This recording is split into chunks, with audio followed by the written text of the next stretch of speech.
नमस्कार मित्रों, मैं अमर सर टीसीएस पाठशाला के यूट्यूब चैनल पर एक बार फिर उपस्थित हुआ हूँ। आपके समक्ष एक नए विषय, एक नए शीर्षक समास के साथ। आइए जो है चलते हैं विषय की ओर। समास, ये आपका टॉपिक जो है टेट, सीटेट और सुपर टेट के लिए उपयोगी है। जो लोग नहीं पढ़ पाए होंगे अभी तक, कृपया देखने की कोशिश करिए और समझिए। और कृपया जिन लोगों को समझ में ना आया, कोई डाउट हो तो कमेंट भी लिख सकते हैं। समासा, समासा देखिए आपका यहाँ बना हुआ है सम प्लस अस प्लस घई। यहाँ पर सम क्या है? उपसर्ग है। एक एक चीज आप ध्यान देते रहिए। अस क्या है? यहाँ पर धातु है। और ये क्या है? यहाँ पर लास्ट में ये है आपका प्रत्यय। हमेशा उपसर्ग जो है किसी भी शब्द या धातु के पहले लगता है और प्रत्यय हमेशा किसी भी शब्द या धातु के अंत में लगता है और अर्थ बदल देता है। यहाँ देखिए सम मीन्स होता है समान रूप से। सम का मतलब समान रूप से। आस मीन्स होता है रख देना, बैठा देना। रख देना या बैठा देना। समान रूप से आपस में रख देना या बैठा देना। किसको बैठा देंगे? क्योंकि आप संस्कृत विषय पढ़ रहे हैं तो संस्कृत में आपको दो ही चीजें मिलती हैं, या तो शब्द मिलता है या तो वर्ण मिलता है। तो निश्चित रूप से आप समास पढ़ रहे हैं और यहाँ आप सम देखिए उपसर्ग है, ये धातु है और प्रत्यय है, तो सभी लगभग आपको एक पद या एक शब्द के रूप में मिल रहे हैं। तो इसलिए आप समान रूप से बैठाएंगे किसको? वर्णों को तो आप बिल्कुल नहीं बैठाएंगे। किसको बैठाएंगे आप? शब्दों को। और शब्द को ही हम क्या कह सकते हैं? पद भी कह सकते हैं। तो शब्दों को या पदों को आपस में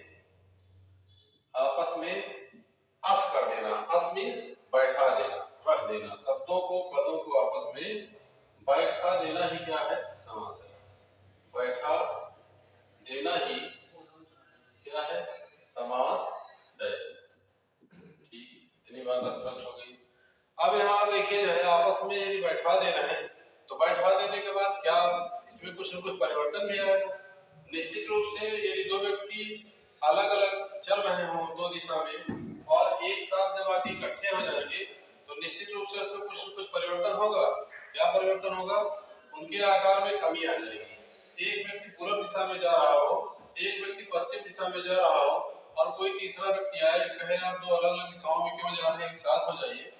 जैसे ही दोनों के एक साथ किया जाएगा, सबसे पहले परिवर्तन क्या होगा? उनके आकार में कमी आ जाएगी। जो दूरी है उनके आकार में कमी आ जाएगी।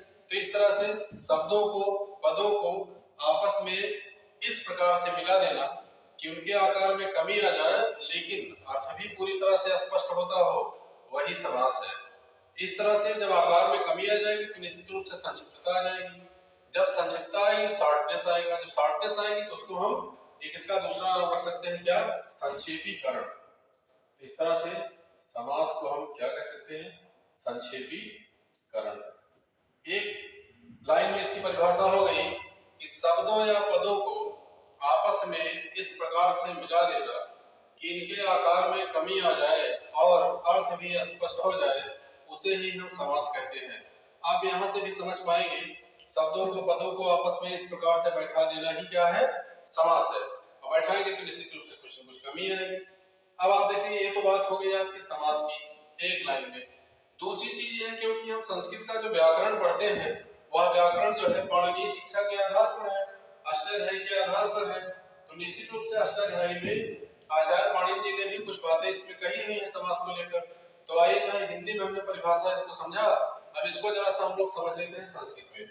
संस्कृत में इसकी परिभाषा देख लीजिए। पाणिनीय शिक्षा के अनुसार कहा जाता है समास को कि क्या कहा जाता है? समास को शब्दों या पदों को आपस में इस प्रकार मिला देना कि क्या हो जाएगा? उनके आकार में कमी आ जाएगी। यहाँ लिखा मिलता है समस्त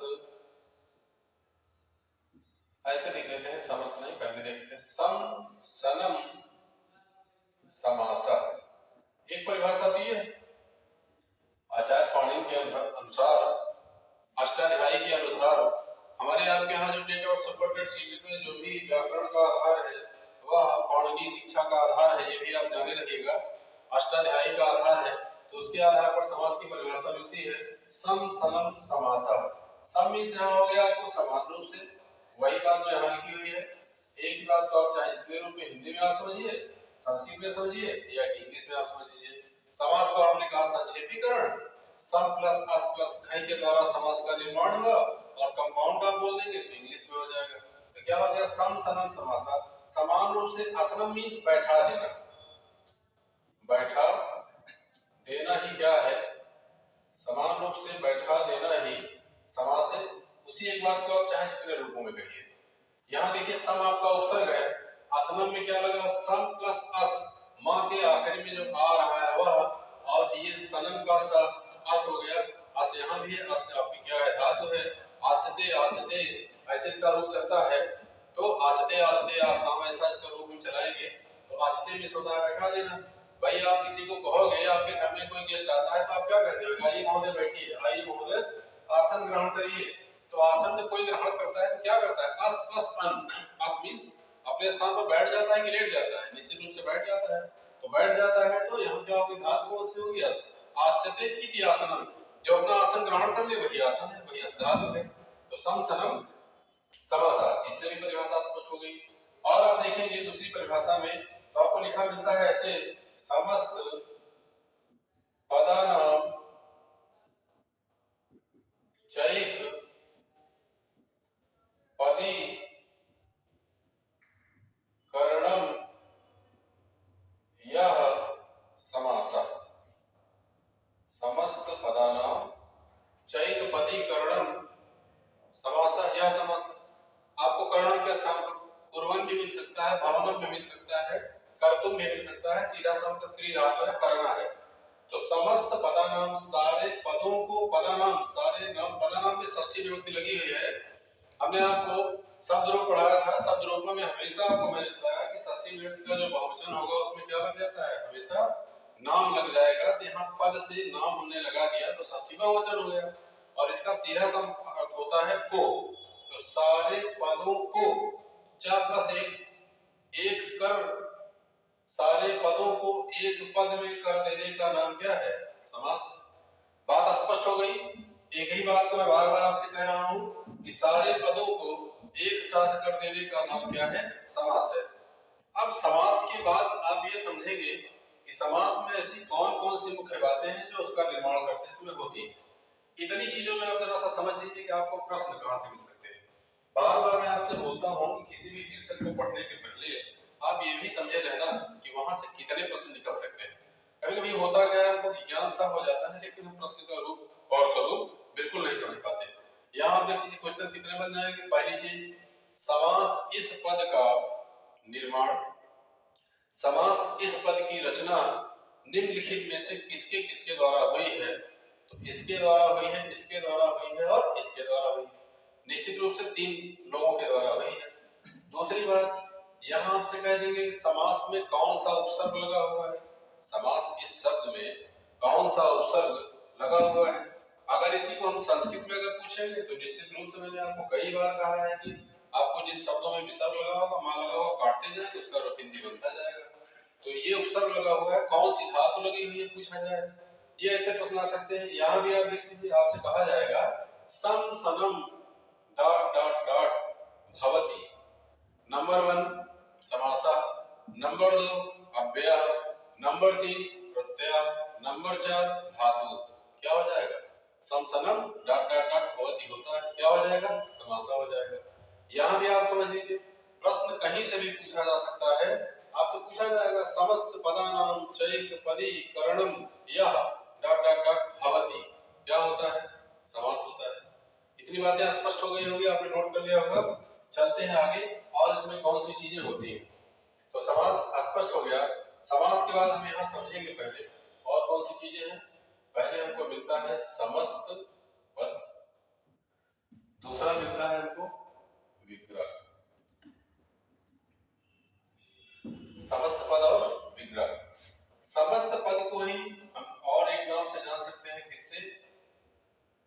सामासिक पद।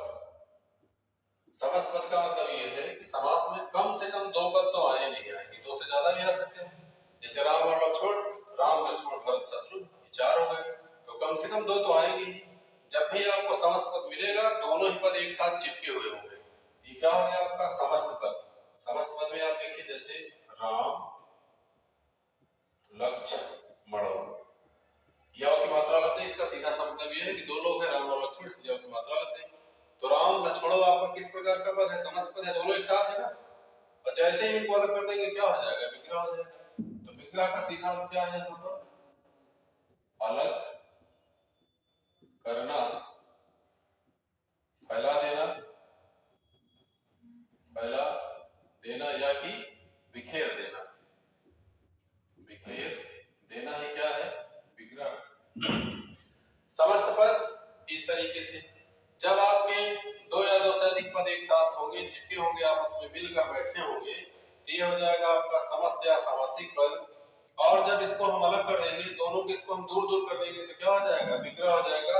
हमने आपसे बार बार कहा है कि आप लोग क्लास में बैठे हुए हैं, सारे लोग एक साथ बैठे हुए हैं, एक सीट पे चार चार पांच पांच लोग बैठे हुए हैं, आगे से लेकर पीछे तक। आप अपने आप को खुद से समझ लीजिए कि आप किस रूप में बैठे हैं या किस रूप में बैठे हैं। आप जो है साथ साथ बैठे हुए हैं या अलग अलग बैठे हुए हैं। निश्चित रूप से आप साथ साथ बैठे हैं, तो अगर साथ साथ आप बैठे हैं तो आप समस्त पद हैं। और जो व्यक्ति सामने खड़ा होकर आपको पढ़ा रहा है, निश्चित रूप से वह विग्रह के रूप में आपके सामने खड़ा हुआ है। अलगाव कर देना। आप अपने परिवार में, आपकी कंबाइंड फैमिली होती है, एक साथ रहते हो सारे लोग, माता पिता भाई बहन सारे लोग रहते हैं, और एक आपका तीसरा व्यक्ति कोई आता है, क्या कर देता है, आपके घर में विग्रह जो है कर देता है, फैला देता है, बिखेर देता है, अलग कर देता है। तो जिस तरीके से वो तीसरा व्यक्ति आके आपको परिवार में बिखेर देता है, वैसे यहाँ भी क्या होगा, विग्रह करते समय कोई कोई तीसरा पद आएगा और इसको क्या कर देगा। राम और लक्ष्मण में बड़े आपस में मित्रता है, बड़ा ही अपनापन है, कोई तीसरा पद आएगा तो क्या कर देगा, अलग कर देगा। लेकिन कैसे करेगा, जब विग्रह होने लगेगा उसमें कई बातें सामने आएंगी। कौन कौन सी बातें आएंगी, निश्चित रूप से जब घर टूटेगा तो कुछ न कुछ परिवर्तन होगा। राम और लक्ष्मण अलग होंगे तो कुछ न कुछ परिवर्तन होगा, ये एकदम सत्य है। तो आप देखिए ऐसा कौन सा परिवर्तन हो सकता है, बता दूं आपको। जब भी विग्रह होगा परिवर्तन इस प्रकार का होगा। पहली चीज ये हो जाएगा, क्या हो जाएगा, विभक्तिर यत्र लुप्यते। पहला परिवर्तन तो यही हो जाएगा, जब भी कभी परिवार टूटेगा कुछ न कुछ परिवर्तन होगा। यहाँ क्या हो जाएगा, समास रूपी परिवार जब आपका टूटेगा तो यहाँ एक परिवर्तन क्या होगा, विभक्तिर यत्र लुप्यते अर्था नाम प्रतीयते। विभक्तिर यत्र लुप्यते अर्थानाम प्रतीयते समस्त पदानां चैकपदी कर्तुम। समस्त पदानां चैक कर्तुम समासः यह समासः अभि धीयते। ये देखिए परिवर्तन कैसे हुआ, विभक्तिर यत्र लुप्यते, विभक्तियों का यत्र मीन्स जहां पर, लुप्यते मीन्स लोप हो जाए, अर्थानाम प्रतीयते, हमने कहा था कि जहां भी नाम लगा मिलेगा वहां कौन सी विभक्ति हो जाएगी, वहां षष्ठी बहुवचन हो जाएगा। इसलिए यहाँ भी क्या है, षष्ठी बहुवचन है। हमने एक बात और भी बताई थी कि जहां भी नाम होगा उसको हम को से समझेंगे। तो विभक्तिर यत्र लुप्यते, विभक्तियों का जहां लोप हो जाए, और अर्थानाम प्रतीयते, लेकिन अर्थ की प्रतीति होती रहे, मीन्स अर्थ जो है समझ में आता रहे। समस्त पदानाम चैकपदी कर्तुम, जहां पर सारे पद मिलके क्या हो जाए, एक पद में, समस्त पदानाम चैकपदी कर्तुम, क्षम्यताम यहाँ जो है पदी कर्तुम, यह समासः अभिधीयते, जहां पर सारे पद मिलके एक पद में बन जाए उसे ही हम क्या कहेंगे, समास जो है कह सकते हैं। ठीक, इतनी बातें जो है क्लियर हो गई कि जब भी विग्रह करेंगे विभक्तियां क्या होंगी, इधर उधर हो जाएंगी। ठीक, सारे पद मिलकर एक होंगे, आकार में कमी आएगी, संक्षिप्तता आएगी, समास का निर्माण हो जाएगा, समस्त पद का निर्माण हो जाएगा। आगे चलते हैं जो है विग्रह की ओर। ठीक है, आगे चलते हैं हम यहाँ विग्रह की ओर। विग्रह आप देखिए, विग्रह का सीधा अर्थ हमने बता दिया आपको, फैला देना, अलग कर देना, बिखेर देना, बांट देना, स्ट्रेच कर देना, कुछ भी। यहाँ विग्रह के आपको मिलते हैं कितने रूप? दो रूप। विग्रह के दो रूप मिलेंगे। पहला रूप मिलेगा आपको लौकिक विग्रह, पहला मिलेगा आपको लौकिक विग्रह, और दूसरा मिलेगा आपको अलौकिक विग्रह। अलौकिक विग्रह। अब आप देखिए यहाँ पर आपके विग्रह के दो रूप, मतलब बंटवारा कर देने के कितने प्रकार? दो प्रकार। परिवार में अलगाव कर देने के कितने प्रकार? दो प्रकार। समस्त पद और समासिक पद को तोड़ देने में कितने लोगों का रोल? दो लोगों का। लेकिन इसमें जो नंबर 1 पे है, सबसे मुख्य भूमिका इसकी है, इसकी लौकिक विग्रह की। लौकिक विग्रह क्या है? लौकिक विग्रह इसके नाम से ही स्पष्ट है, जो विग्रह का रूप हम अपने संसार में चलता हुआ देखते हैं, प्रयोग हुआ देखते हैं। विग्रह का जो रूप, जो उदाहरण, जो तरीका जो है, हम लोग अपनी किताबों में देखते चले आए हैं, हम लोग पढ़ते चले आए हैं, पढ़ाते चले आए हैं, और आप लोग भी अपनी किताबों में पढ़ते चले आए हैं, और आज तक इतनी क्लास में आप पहुंच गए, जो रूप आपने समास में हिंदी और संस्कृत में उदाहरण का देखा है, वही क्या है? लौकिक विग्रह है। और अलौकिक मीन्स जो रूप आप नहीं देखते हैं, जो हमारे आपके यहाँ प्रयोग में, हमारे आपके यहाँ परंपरा में, हमारे आपके यहाँ चलन में नहीं है, वह क्या है? अलौकिक विग्रह है। तो लौकिक को आप पहले समझ लीजिए। लौकिक में जैसे आपको ये लिखिए, ये लिखा मिलता है दशरथ पुत्र। आप जरा सा बता दीजिए इसको कि दशरथ पुत्र जो है किस प्रकार का पद है? समस्त पद है या सामासिक पद है? तो दोनों ही एक ही पद है, समस्त भी है और सामासिक भी है। क्यों है? क्योंकि दोनों एक साथ आपके जुड़े हुए हैं। समस्त पद और सामासिक पद दोनों एक साथ जुड़े हुए हैं। तो क्या हो जाएगा यहाँ? दशरथ पुत्र। आप जरा सा इसको विग्रह करिए और सोचिए कि ऐसा कौन सा इसमें वर्ण है, कौन सा अक्षर है जो बीच में आ सकता है। तो आप देख पा रहे होंगे, आप समझिए। तो दशरथ पुत्र में दशरथ में पुत्र होता है, दशरथ का पुत्र होता है, दशरथ से पुत्र होता है, दशरथ के लिए पुत्र होता है, अथवा दशरथ के द्वारा या दशरथ में पुत्र होता है। तो क्या हो जाएगा? दशरथ का पुत्र हो जाएगा। तो यहाँ जो है, क्योंकि संस्कृत है, तो हम इसको दो रूपों में समझ सकते हैं। एक तो यहाँ आपको मिलेगा दशरथ पुत्र, एक तरीका भी है, और दूसरा तरीका जो है ये आपको मिल जाएगा षष्ठी में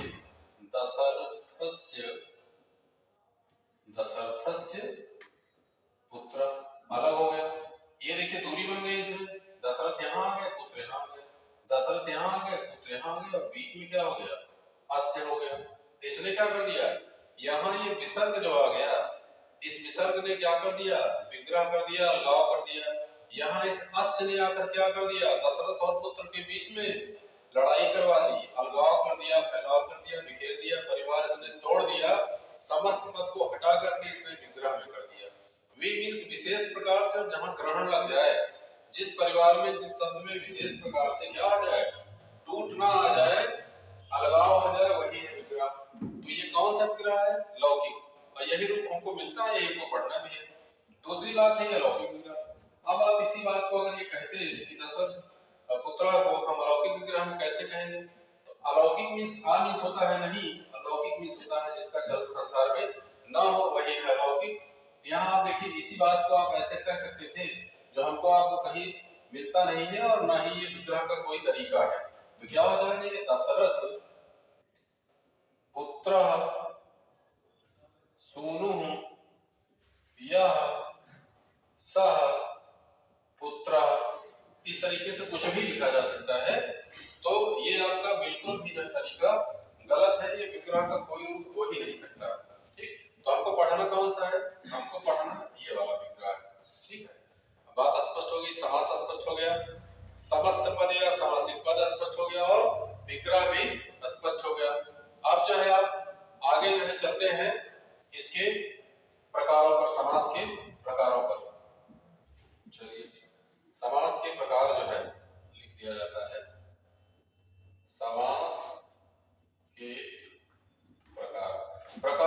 लेकर कई भ्रांतियां हैं आपके मन में, कई जो है मतभेद है कि समास के प्रकार जब कभी पूछा जाएगा तो हम कितने लिखेंगे संस्कृत में।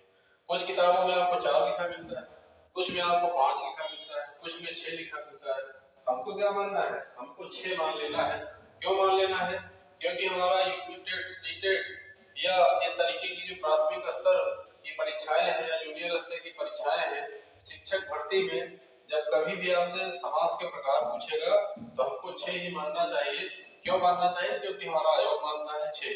क्योंकि हमारी आपकी नियुक्ति जहाँ होती है, हम लोग जहाँ जाते हैं पढ़ाने के लिए बच्चों को, उनका स्टैंडर्ड जो है उसमें भेद और प्रभेद का नहीं होता।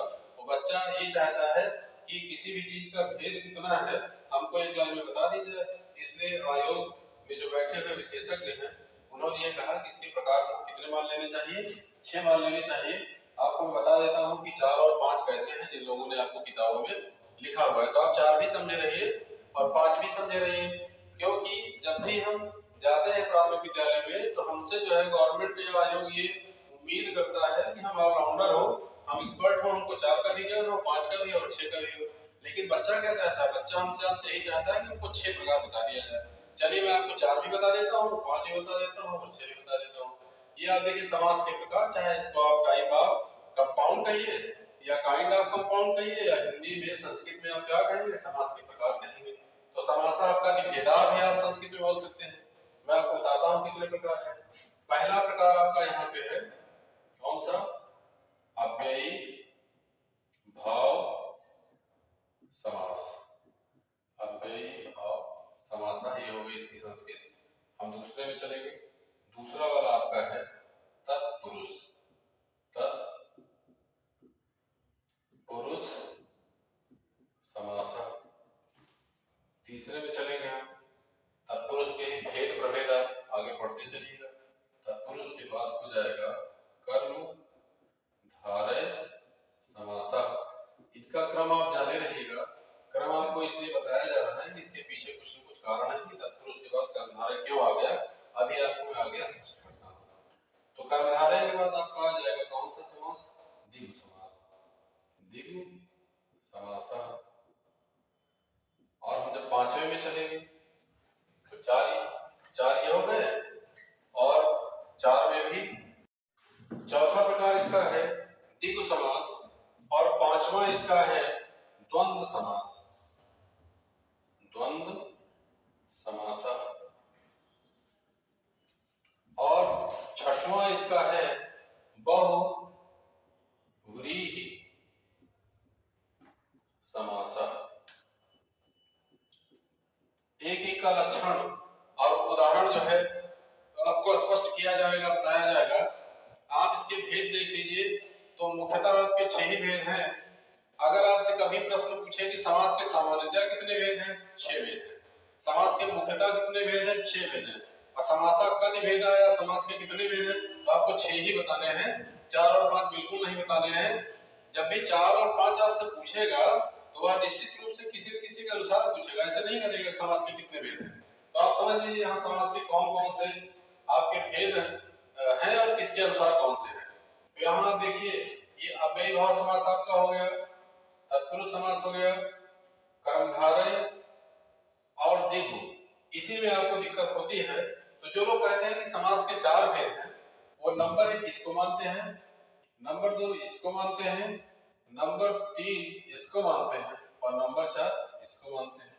कौन मानता है इसको और कौन नहीं मानता है इसको, ये भी आपको बता देते हैं। यहाँ आप जरा से इसको समझने के पहले यहाँ आपको थोड़ा देखना पड़ेगा कि ये आपका जो तत्पुरुष समास है, तत्पुरुष समास के अपने जो है कुछ और भेद हैं। तत्पुरुष समास के यहाँ आपको जो तीसरे और चौथे नंबर पे लिखे हुए हैं कर्मधारय समास और द्विगु समास, तो तत्पुरुष में आप ऐसे समझ लीजिए ये हुआ आपका कर्मधारय समास और कर्मधारय समास के बाद ये आपका जो चौथे नंबर पे है द्विगु समास। द्विगु समासा। ये आप देख लीजिए इसमें कहाँ दिक्कत है। ये तत्पुरुष के दोनों भेद हैं, कौन कौन से? कर्मधारय और द्विगु। कुछ विद्वान जो है तत्पुरुष का ही भेद मानते हैं कर्मधारय को और द्विगु को, इसीलिए इनकी संख्या कितनी हो जाती है 4। और कुछ विद्वान ऐसे हैं जो तत्पुरुष को तो मानते हैं, कर्मधारय को भी मान लेते हैं, लेकिन एक को नहीं मानते, तो इसलिए उसकी संख्या कितनी हो जाती है 5। आपको किताबों में लिखा मिलता है समासः पंचधा, तो जो पंचधा मिलता है समास के 5 प्रकार, और जो समास के 4 प्रकार मानते हैं वो दूसरे विद्वान हैं, वो भी आपको बता देते हैं कौन कौन है। ये देखिए ये एरो जो बनाया गया है इसका जो है मतलब है, क्या मतलब है? मतलब ये है कि जो आपका तत्पुरुष समास लिखा हुआ है, ये तत्पुरुष समास जो है हो गया पिता, तत्पुरुष समास हो गया पिता, और कर्मधारय हो गया पुत्र, और ये भी हो गया लड़का। किसका लड़का हो गया? ये देखिए यहाँ तत्पुरुष जो हो गया पिता और कर्मधारय हो गया इसका पुत्र। इसका सीधा सा मतलब ये है कि तत्पुरुष का जो लड़का है वो कर्मधारय है, और कर्मधारय का जो लड़का है वो कौन सा है? द्विगु है। इस तरह से द्विगु समास का पिता कौन? कर्मधारय। कर्मधारय का पिता कौन? तत्पुरुष।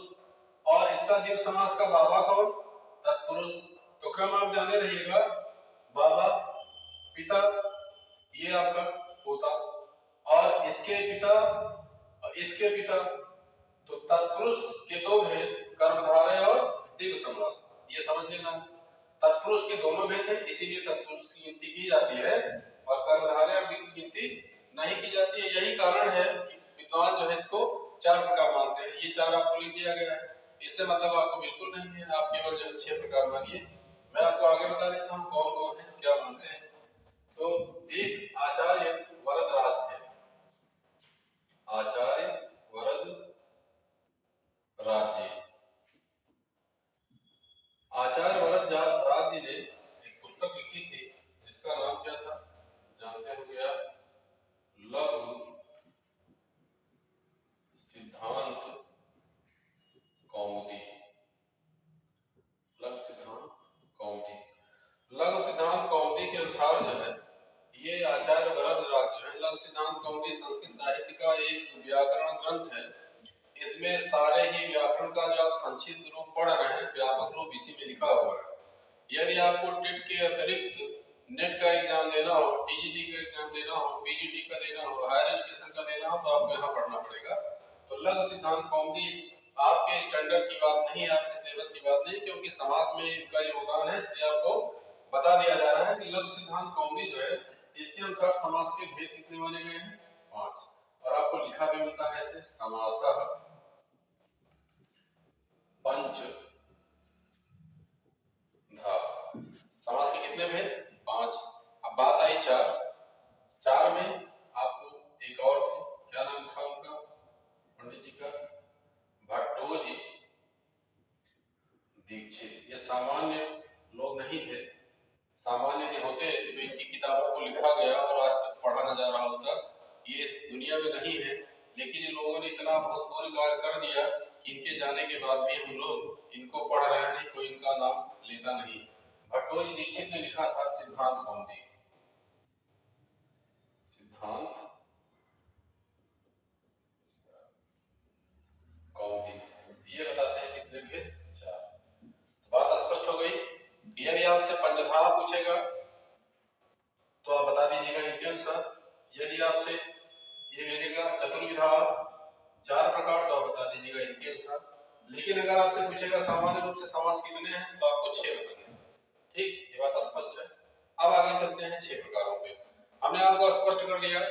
अव्ययीभाव समास 1, तत्पुरुष जो है तत्पुरुष का भेद 2, इसलिए कर्मधारय को भी हम तत्पुरुष का भेद मानेंगे, और द्विगु समास को हम कर्मधारय का भेद मानेंगे। और कभी जब गिनती की बात आएगी नंबरिंग की, तो 2 को आप बांट दीजिएगा। चलिए चलते हैं इसके भेद पर। पहला भेद है अव्ययीभाव समास। चलिए आपको यहाँ बता देता हूँ, हेडिंग बना लीजिए आप, अव्ययीभाव समासा। अव्ययीभाव समासा, अव्ययीभाव समासा इसका आपका पहला भेद है। आप देखिए यहाँ देख पा रहे होंगे लिखा होगा अव्ययी। अ मींस नहीं, अव्यय मींस जो घटे बढ़े, जिसका खर्च ना हो वही क्या है? अव्यय है। अव्यय भी आपको पढ़ाया जा चुका है कि जो सभी वचनों में, विभक्तियों में, लिंगों में क्या होता है? जो घटता बढ़ता नहीं है, जो हमेशा एक समान रहता है, उसे ही हम क्या कहेंगे, अव्यय कहेंगे। अव्यय से भी कभी कभी प्रश्न पूछ लिया जाता है कि अव्यय के कितने प्रकार हैं, तो आप बता दीजिएगा कि अव्यय के 4 प्रकार हैं। और अगर अव्यय पूछे कि क्या है, तो न व्ययति इति अव्यय सादृशं त्रिषु लिंगेषु वचनेषु विभक्तिषु च, यह जो सभी विभक्तियों में, वचनों में, लिंगों में यह न व्ययति इति अव्ययः अभिधीयते, उसे जो है अव्यय इस नाम से जाना जाता है। तो अव्ययी भाव समास भी आपका ठीक वही बात है, जो आपका अव्यय की परिभाषा वहां है वही समास में भी है। तो अव्ययी भाव का समास का अक्षर क्या मिलता है आपको, यहाँ ऐसे लिखा मिलता है, पूर्व पद प्रधानः अव्ययी भावः। पूर्व पद प्रधानः अव्ययी भावः, जहां पर पहला पद प्रधान होगा वो क्या हो जाएगा, अव्ययी भाव हो जाएगा। चलिए, हमने आपसे पहले ही स्पष्ट कर दिया कि समास में कम से कम 2 पद जरूर होंगे, एक पहला पद होगा, एक दूसरा पद होगा, एक पहला शब्द होगा, एक दूसरा शब्द होगा, एक पूर्व पद होगा, एक उत्तर पद होगा। किसी भी बात को एक आदि पद होगा, एक पर पद होगा, चाहे कैसे भी आप कहिए, 2 प्रकार के आपके पद होंगे। और जहां आपको क्या हो जाएगा, पूर्व पद मींस पहला पद जो होगा क्या हो जाएगा, जहां पहला पद प्रधान हो जाएगा, जहां पहला पद मुखिया हो जाएगा, मेन हो जाएगा, मुख्य हो जाएगा, वो गांव वाला प्रधान नहीं, गांव प्रधान ग्राम प्रधान हो जाएगा, बिल्कुल नहीं, वो प्रधान जी को जाने दीजिए। यहाँ प्रधान आपका या तो शब्दों की प्रधानता है या तो वर्णों की प्रधानता है। तो जहां आपको पहला पद प्रधान हो वही अव्ययी भाव हो जाएगा। आइए देखते हैं कैसे पहला पद प्रधान होगा। चलिए, लक्षण आपको लिखा हुआ है, चलिए इसको उदाहरणों से समझते हैं, पहले पद की प्रधानता कहाँ कहाँ होगी। ठीक, आइए देखते हैं उदाहरण। चलिए, जैसे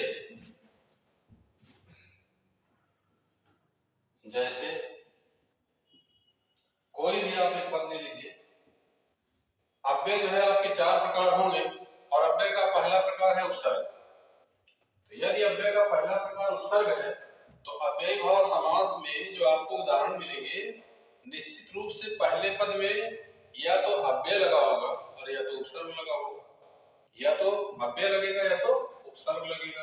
अब आपको देखिए समझना क्या है, आपसे परीक्षाओं में पूछा जाता है उदाहरण में आपसे पूछा जाएगा 2 रूपों में। एक पूछेगा कि ये फला पद है, इसमें कौन सा जो है समास है ये बता दीजिए, और एक दिया होगा विग्रह, बोलेगा इसका समस्त पद बता दीजिए। तो जो उसका रूप और स्वरूप प्रारूप है वो आप समझे रहिए। अगर आपको विग्रह दिया होगा तो आपको ये समझना पड़ेगा कि किस समास में लगता क्या है विग्रह करते समय। तो आइए अव्ययी भाव समास में मैं आपको बताता हूँ क्रम से कि लगता क्या क्या है। तो अव्ययी भाव समास में पहला जो है आपका है यथा पद के लिए, यथा शब्द के लिए, यथा के लिए हमेशा आपको क्या लगेगा, अनतिक्रम में लगेगा। यथा मीन्स जैसे, यथा क्या है, अव्यय है, उपसर्ग नहीं है। लेकिन उपसर्गों की संख्या जो 22 है, हमने आपसे कहा था कि पहला पद आप काटेंगे, दूसरे पद का अर्थ निकलेगा, उसे ही हम उपसर्ग कह लेंगे, जो अव्यय का पहला प्रकार है। तो यहाँ ये देखते हैं यथा वाले जो आपके पद आएंगे, जैसे एग्जांपल आपको अव्ययी भाव समास का मिलेगा, यथा शक्ति।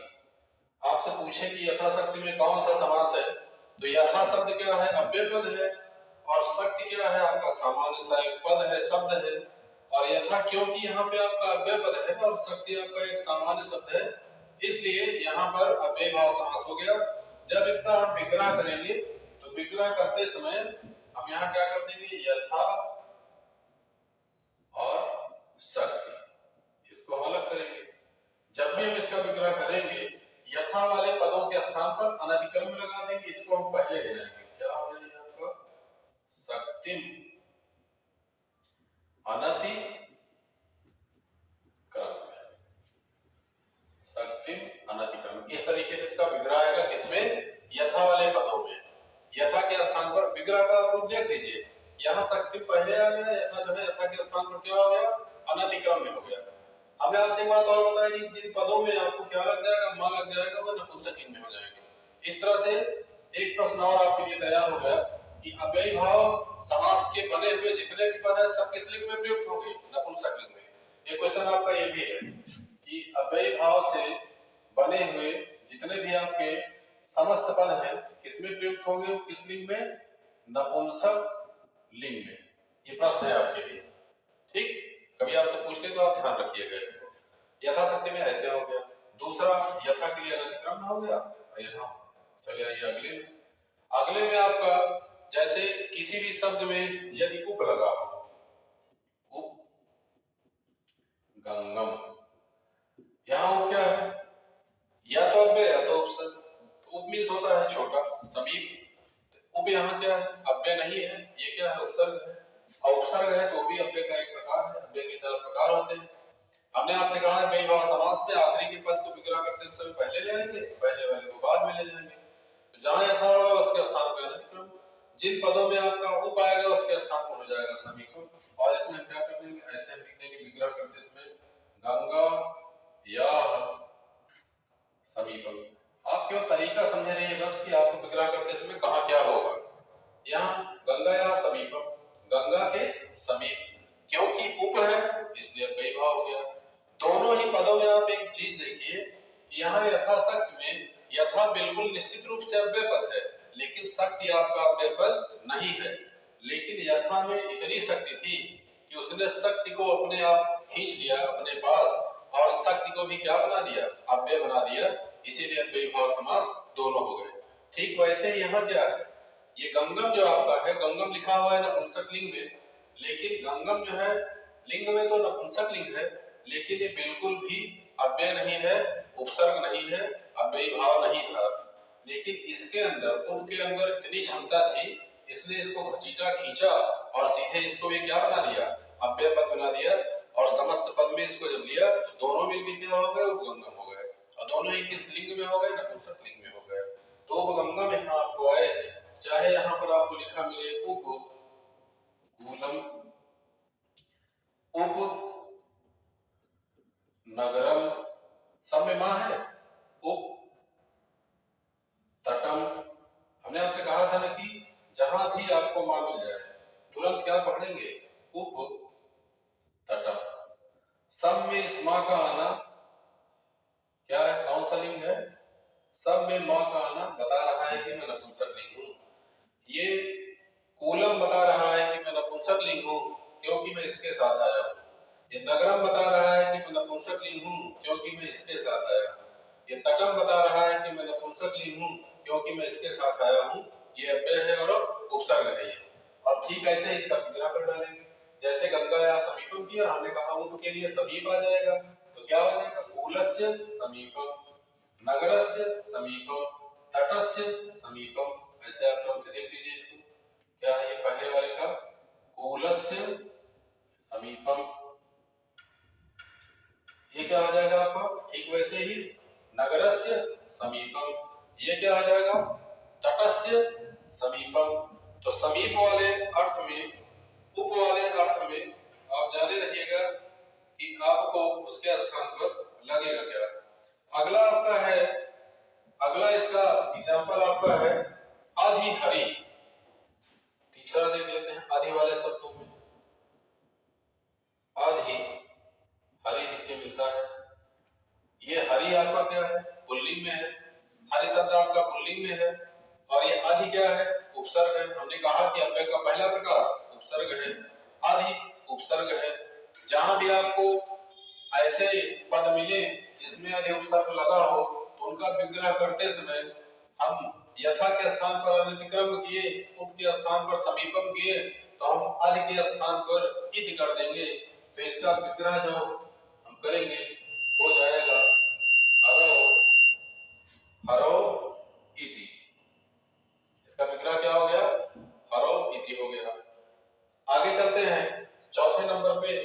चौथे नंबर को हम देख लेते हैं। यहाँ अगर हमको शब्दों में नि उपसर्ग लगा मिलेगा तो उसके स्थान पर क्या हो जाएगा? ये मिलता है निर्मक्षिकम। निर्मक्षिकम में आप देखिए नि क्या है? उपसर्ग है। हमने आपसे कहा था उपसर्ग यदि आप नहीं समझ सकते हैं तो जो पहले लगा होगा उसको काटिए, जो आखिरी में बचा होगा उसका एक कंप्लीट अर्थ निकलेगा। तो हम मान लेंगे कि पहले जो लगा हुआ है वो क्या है, आपका उपसर्ग है।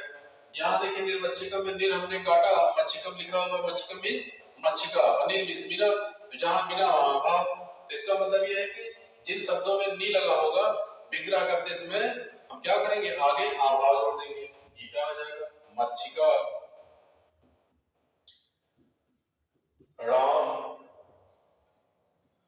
आ भावा इति निर्मच्छिकम।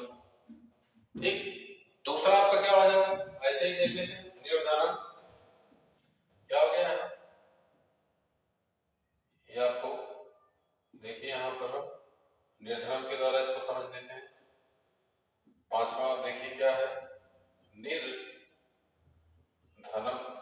निर्धनम में आप देखिए निर क्या है, उपसर्ग है, पहले लगा, धन आपका एक शब्द है, अधनम में मां लगा हुआ है, निर्मच्छिकम में मां लगा हुआ है। बार बार मैं आपसे कह रहा हूं कि नपुंसकलिंग में इससे बने हुए पद आएंगे, तो यहाँ नी के स्थान पर क्या करेंगे, अभाव करेंगे। तो यहाँ क्या आ जाएगा, इसका विग्रह धना नाम अभाव इति निर्धनम। तो आपका निसर्गा हो, निर्बाधा हो, निर्धनम हो, निस्संदेहम हो, सब में आपको अभाव लगा देंगे। तो ऐसे आप जो है अव्ययी भाव समास को समझ पाएंगे। और अव्ययी भाव समास का एक और महत्वपूर्ण सूत्र है जो आपको गुमराह करने के लिए एग्जाम में हमेशा पूछ लिया जाता है, वह क्या है उसको भी आप देख लीजिए। उस सूत्र का नाम है, अव्ययी भाव समास का ही है, नदीभिश्च। नदीभिश्च ये आपका सूत्र है, किसका है, अव्ययी भाव समास। इसका सीधा सा मतलब ये है कि नदीभिश्च का मतलब ये है कि नदी वाची शब्दों के पहले यदि संख्या आए तो, नदीवाची शब्दों के पहले यदि संख्या आए तो वहां भी कौन सा समास, अव्ययी भाव समास होगा। यद्यपि जिन भी पदों में पहला पद संख्यावाची होता है वहां द्विगु समास हो जाता है, सामान्य सी बात है। लेकिन पहला पद संख्यावाची हो और दूसरा पद क्या हो, किसी भी नदी, सागर इत्यादि का बोध कराए, वह जो है अव्ययी भाव हो जाएगा। बिल्कुल बिल्कुल भी आपको द्विगु समास नहीं होगा। एक बार 2015 में 2016 में क्वेश्चन यहाँ से पूछा गया था और सारे लोगों ने इसमें द्विगु समास लगा दिया था और गलत हो गया था, और आप भी जो है गलत कर देंगे। इसलिए आप एग्जाम्पल के द्वारा, उदाहरण के द्वारा इसको आप समझे रहिए। ये आपका जैसे पहला एग्जाम्पल यहाँ है, पंच गंगम, फिर आ गया गंगम में मां, इसका सीधा सा मतलब नपुंसकलिंग। ठीक, बार बार एक क्वेश्चन रिपीट कर रहा हूं, पंच गंगम। पंच क्या है, यहाँ संख्यावाची है, पांच, और गंगम क्या है, एक शब्द है, लेकिन कैसा शब्द है, ये नदी वाची है। गंगा क्या है, गंगा हमारे देश की पवित्र नदी है। तो यहाँ दूसरा पद देखिए, नदीवाची शब्दों के पहले, नदीवाची शब्द के पहले पंच आ गया, इसका मतलब क्या है, ये आपका बिल्कुल भी द्विगु नहीं है, अव्ययी भाव समास है। अब प्रश्न ये उठता है विग्रह कैसे करें। विग्रह आप सीधे इसको द्विगु की तरह ही करेंगे। तो पंचा नाम गंगा नाम समाहारा इति पंचगंगम, विग्रह वही रहेगा लेकिन आपको अव्ययी भाव समास हो जाएगा। ठीक, दूसरी चीज, सप्त नर्मदम, सब में आ रहा है नपुंसकलिंग, सप्त नर्मदम। सप्त क्या है, नर्मदम क्या है, नर्मदा नदी है। तो दूसरा पद नदी, पहला पद संख्यावाची, इसलिए अव्ययी भाव समास। कहीं से भी पूछे गलती नहीं करना। तीसरा, द्वि यमुनम। द्वियमुनम, द्वियमुनम में आप देखिए ये क्या है, यमुनम, और ये क्या है, दो, ये दो का बोध कराएगा संख्यावाची, और ये क्या है, नदीवाची। तो दूसरा पद नदीवाची और पहला पद क्या है, संख्यावाची। निश्चित रूप से ये भी क्या है, अव्ययभाव समास है। तो अव्ययभाव समास आपने जो है समझ लिया है। और अब जो है आप देखिए, एक बार फिर से आपको रिपीट कर देता हूं कि यहाँ गलती बिल्कुल मत करिएगा। जब भी आपसे एग्जांपल आए, पहला पद अव्यय हो, पहला पद उपसर्ग हो, पहला पद संख्यावाची हो, लेकिन दूसरा पद क्या हो, नदीवाची हो, वहां अव्ययभाव समास हो जाएगा। इन बातों के साथ जो है मैं समास के पार्ट 1 को, भाग 1 को यही खत्म करता हूं। भाग 2 के साथ हम अगले वीडियो में फिर से मिलेंगे। तब तक मित्रों, नमः संस्कृताय।